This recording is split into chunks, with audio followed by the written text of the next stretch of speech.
pessoal! Oi, Tudo bem com vocês? Eu sou a professora Grazi e eu sou a professora Amanda. e nós estaremos retomando o assunto que nós falamos na aula passada. Vocês lembram? Que nós falamos um pouquinho da proclamação da República, da abolição? Vamos recapitular um pouco? Então, nas aulas passadas, nós falamos sobre o processo abolicionista, como isso teve culminância na proclamação da República, 18 meses depois, e comentamos por alto sobre algumas mudanças que estavam sendo feitas, de modernização, urbanização e saneamento na capital, no Rio de Janeiro. Vem comigo relembrar um pouquinho disso para a gente entender melhor como que vai ser essa inserção ou exclusão do negro na sociedade republicana. Então, vamos começar lá na proclamação. A proclamação ocorreu em 15 de novembro de 1889 e um ano e pouquinho antes, lá em maio de 1888, nós vimos que foi feita a abolição da escravidão. Cabe pensar, aboliu por quê? Para quem? Será que é porque eles queriam de fato esses negros livres? Ou será que tinham outros interesses por trás? É importante a gente pensar que naquele contexto, a mão de obra escrava ela já estava se tornando cara se comparada a uma mão de obra assalariada a baixo custo. Então existiam outros interesses por trás da abolição da escravidão, além dos movimentos e das pressões vindas pelos próprios grupos de revoltosos negros com a condição que viviam. Após a abolição, que não foi pensada então de forma democrática, não foi pensada de forma a transformar o pensamento social, a gente vai ter um negro livre. Mas e agora, José? Eu tô livre, eu vou morar aonde? Eu vou viver de quê? Nesse contexto, muitos escravos vão permanecer em sistema até análogo mesmo à escravidão, trabalhando nas fazendas em troca de comida, de moradia, e outros vão mudar para a cidade. Vão mudar ali para o centro da capital, para os centros das grandes cidades, morando naqueles casarões mais velhos, abandonados, naqueles lugares onde era possível dividir a casa em quartos entre várias pessoas, uns cortiços. Mas lembra que depois da proclamação vem o bota abaixo e bota tudo aquilo abaixo para reformar e revitalizar a cidade?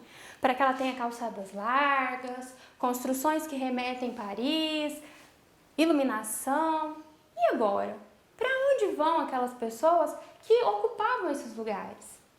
Dessa forma, muitos daqueles, principalmente os negros que tinham sido libertos da escravidão e que ocupavam esses centros das cidades, realizando trabalhos de doméstico, barbeiro, formando ali a classe pobre brasileira, vão ter que se refugiar onde? Nos morros, subindo os morros que ficavam à margem da sociedade, distante dos centros urbanos, lugar de difícil acesso, onde era mais difícil de construir moradias e não era interessante para essas pessoas que moravam no centro. Dessa forma, os negros vão se marginalizando da sociedade e vivendo a própria sorte, porque eles não foram remanejados, eles não foram tirados desses lugares e alocados em outro, eles não foram indenizados. Muitos vão pegar restos dessas demolições para construir as suas moradias. E é nesse processo que nós vamos dar início às favelas brasileiras, onde a grande porcentagem é negra não é à toa. Já pararam para analisar? Por que grande parte da favela é negra ou descendente africano? Por que as pessoas que normalmente trabalham que são da favela, trabalham em trabalhos braçais, em trabalhos que a grande elite não tinha interesse de executar? Isso tudo tem uma ligação com o nosso processo de inserção do negro pós-abolição na nossa sociedade republicana também. Como estavam à própria sorte, os negros e as pessoas pobres que vão ocupar os morros criam um espírito de comunidade. Eles vão viver no que eles chamavam de rede de solidariedade. E como o próprio nome diz, era de ajuda mútua, onde um ajudava o outro a pegar pedaços de madeira para construir sua moradia, a ajudar nos retalhos para fazer a sua vestimenta, a socorrer com o tratamento médico. E é interessante pensar que o morro vai ser o lugar para a cultura afrodescendente e, em algumas vezes, até a descendente indígena sobreviver. Porque parte dessa revitalização não era só arquitetônica, era cultural. Era de excluir da sociedade o vendedor ambulante, o morador de rua, que era levado para o hospício ou para a prisão, de excluir qualquer atividade que fosse de matriz africana, seja ela religiosa ou a capoeira, que a gente acha tão bonita hoje em dia. Então, nas favelas é onde eles vão conseguir dar continuidade ou resistir para que a cultura afrodescendente sobreviva aí ao longo do tempo. Vocês viram a professora Amanda falando que muitos negros eles vieram aqui para o morro?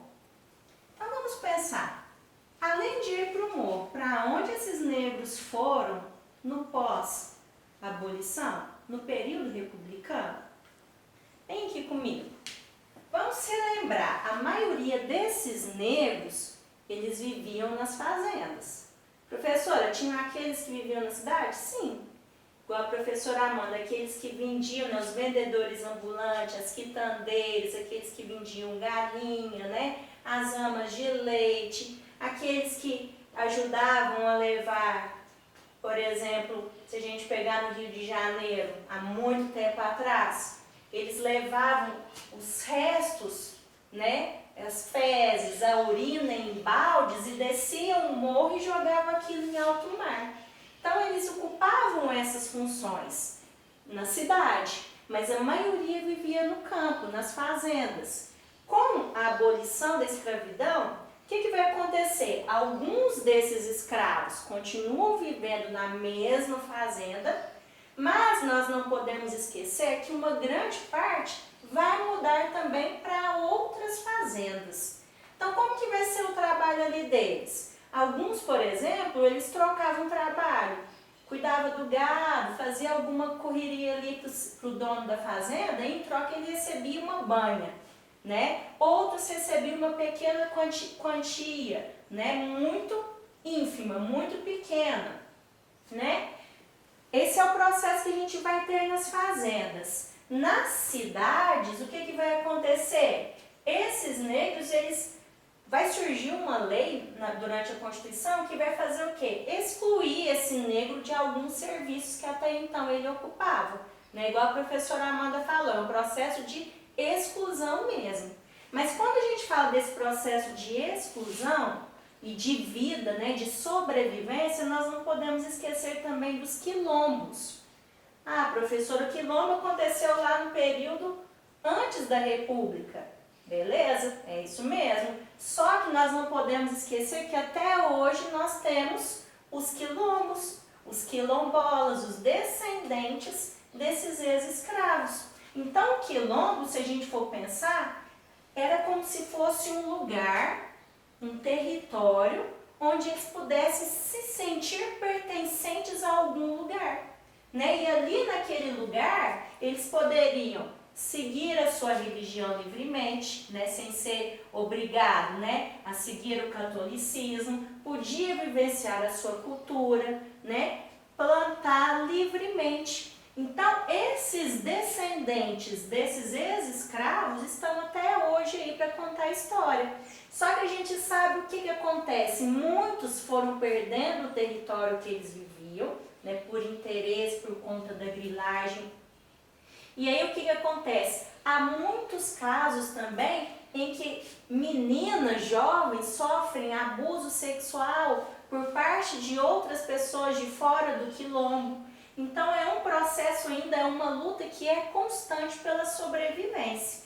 E aí quando a gente fala do negro na cidade, o que acontece? Muitos desses negros, sem ter como sobreviver, eles vão para a marinha, porque na marinha pelo menos eles iam ter o quê? Um lugar para morar, iam ter o que comer e ainda receberiam um soldo. O que seria um soldo? Uma pequena quantia ali em dinheiro, quando eu falo pequena é muito pequena, né? E ali eles conseguiam pelo menos sobreviver diante dessa situação.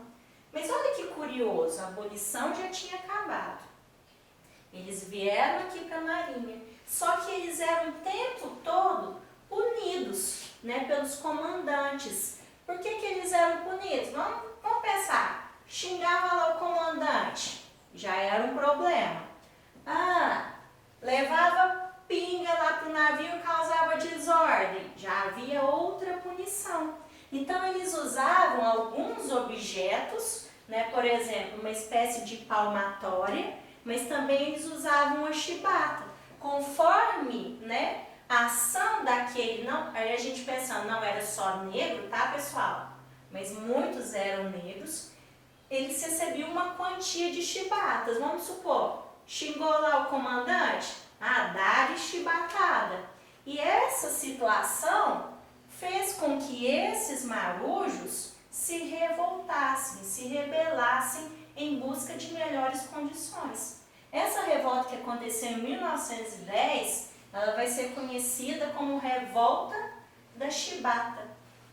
E aí fizeram um acordo com o presidente Hermes da Fonseca, acreditaram que estaria tudo bem, tudo bacana, só que o que o comandante fez? Pegou os revoltosos, aí a gente coloca o almirante negro, que era o João Cândido, né, filho de ex-escravo, como um dos líderes, e eles vão ser levados lá para a prisão das cobras, que era um lugar frio, gelado, faltava alimento, muitas vezes tinham que se alimentar de rato.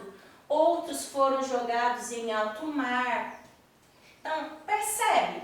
O negro o tempo todo lutando para sobreviver, lutando pelos seus direitos. Tá? Aqui é um exemplo para a gente pensar nesse cenário que é gigante, que é grandioso. Né? Se nós fôssemos falar aqui, passaríamos do tempo.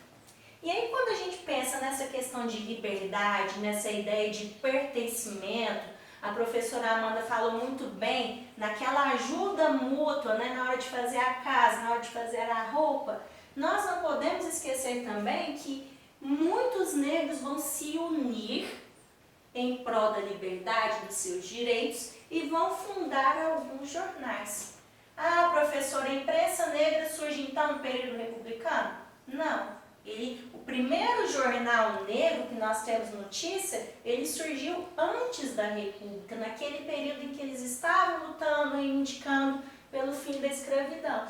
E aqui nós temos dois exemplos de jornais negros, né, que era Liberdade e A Voz da Raça. Então, o que significa isso? Estar junto ali é como se dessem mais força, né, e mais garra para eles continuarem a lutar pela sobrevivência.